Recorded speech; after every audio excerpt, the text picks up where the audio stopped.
Ustadz, saya sedang menghadapi kesulitan ekonomi. Usaha yang saya jalani tidak berkembang dan saya juga sudah berusaha keras, namun tetap saja rezeki seolah jauh. Nah, bagaimana agar saya bisa bersabar dan tetap berusaha dengan ikhlas? Mohon penjelasan dan nasihatnya, Ustadz. Iya, jadi kesabaran itu satu hal yang wajib ya, jelas. Ya ayyuhalladzina amanus biru ya wasabiru, wahai orang-orang yang beriman, bersabarlah dan kuatkanlah ya kesabaran kalian. Jadi ini adalah perintah wajib ya istilahnya.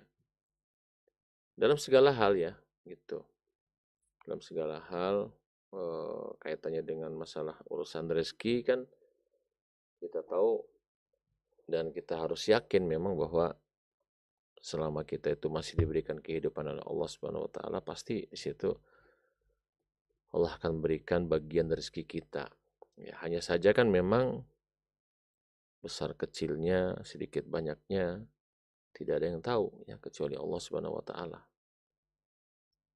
Nah, hanya saja kan kita diperintah untuk berusaha, untuk bekerja, gitu kan.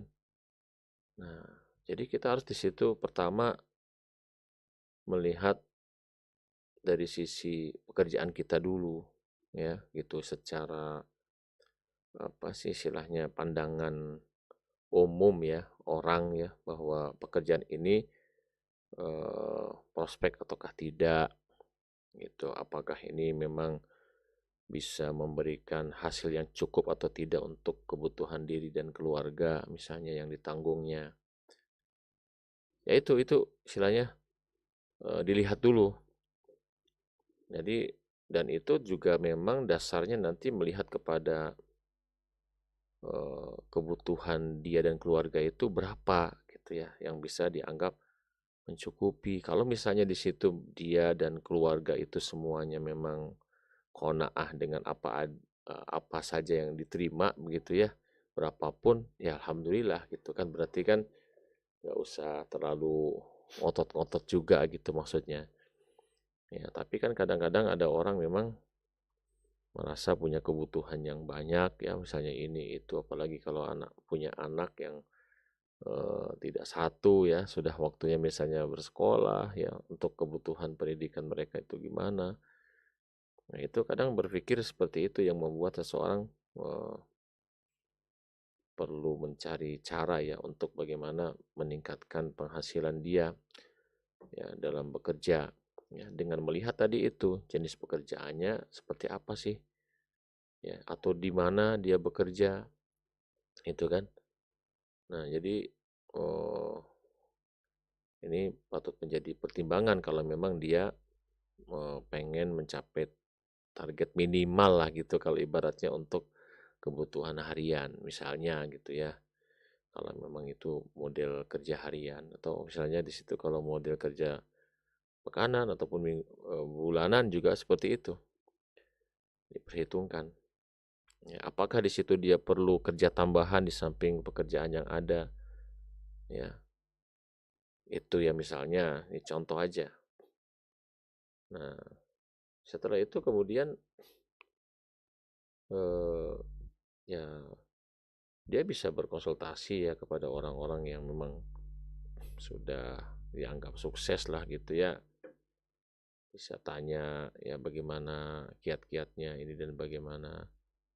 Dan setelah itu tinggal dia mencoba dan perlu meningkatkan ketekunannya dalam bekerja ya gitu kan. Nah, supaya bisa memperoleh hasil yang diinginkan yang bisa untuk mencukupi eh, kebutuhan gitu dirinya dan juga anggota keluarganya.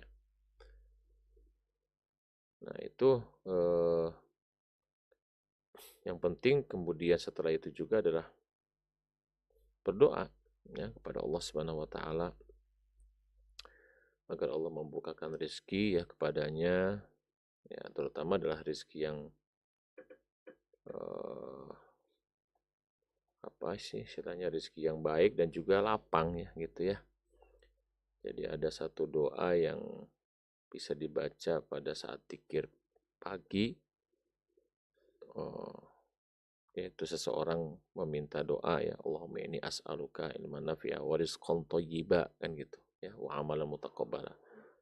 Ya Allah, aku memohon kepada Engkau ilmu yang bermanfaat, rezeki yang baik, dan juga amal yang diterima.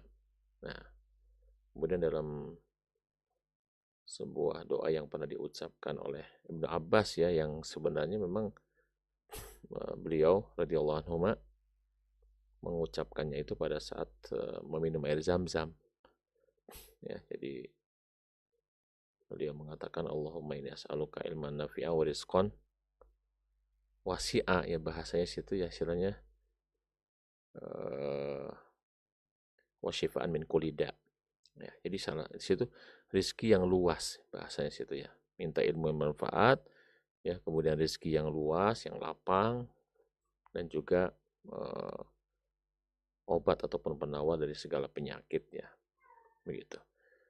Nah, jadi intinya eh, banyaklah berdoa ya, karena segala apapun yang kita terima itu kan memang semuanya datang dari Allah Subhanahu wa taala. Harta yang kita terima juga adalah sebenarnya adalah harta Allah Subhanahu wa taala. Jadi Allah itu maha kaya, ya harus kita yakin, dan dialah yang istilahnya memberikan rezeki kepada eh, seluruh makhluknya ya, terutama kita ya manusia ya, selama dalam kehidupan.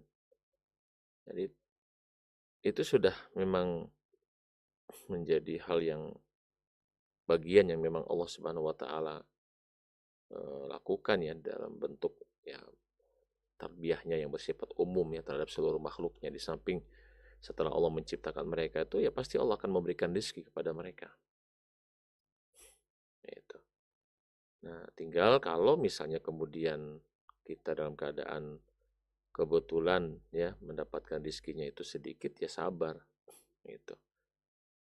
Bersabar ya, yang semoga yang sedikit ini bisa diberkahi ya. Seperti apa itu ya bisa akan menjadi berkah itu? Karena kita dapati bahwa kata Nabi SAW, makanan satu orang ya, jadi makanan yang tadinya untuk satu orang itu bisa untuk dua orang. Jadi kalau pas kebetulan memang dapatnya sedikit, ya udah kalau gitu makannya berdua nih suami istri gitu ya. Kalau misalnya di situ makanan untuk dua orang bisa cukup untuk 4 orang, dan begitu seterusnya. Jadi dan ketika di situ ya kita mendapatkan kesempitan ya, istilahnya dalam hal ini kekurangan ya. Ya tadi itu berusaha ya bagaimana diatur sedemikian rupa. Ya, jadi saya ingat ya dulu istilahnya zaman-zaman kita dulu itu katakan guru di pesantren itu nggak seberapa dapatnya gitu kan. Tapi entah tuh bagaimana kok bisa kok cukup aja begitu ya, walaupun mungkin cukup pusing ngaturnya ya, tapi kadang-kadang itu keberkahan itu ya di luar daripada yang kita bayangkan ya. Ya di manusia nggak bisa membayangkan batas daripada keberkahan Allah itu seperti apa ya, karena nyatanya ya cukup, dan maksudnya masih bisa bertahan hidup gitu. Ya, karena kalau misalnya rezekinya itu sudah ditetapkan habis, ya maka akan habis pula ajalnya seseorang. Itu sudah pasti itu. Jadi kalau memang pas memang rezekinya itu jatahnya sudah habis tuh, pasti berarti bersama dengan itu pula ajalnya pun akan habis ya. Ya demikian. Wallahu a'lam bishawab.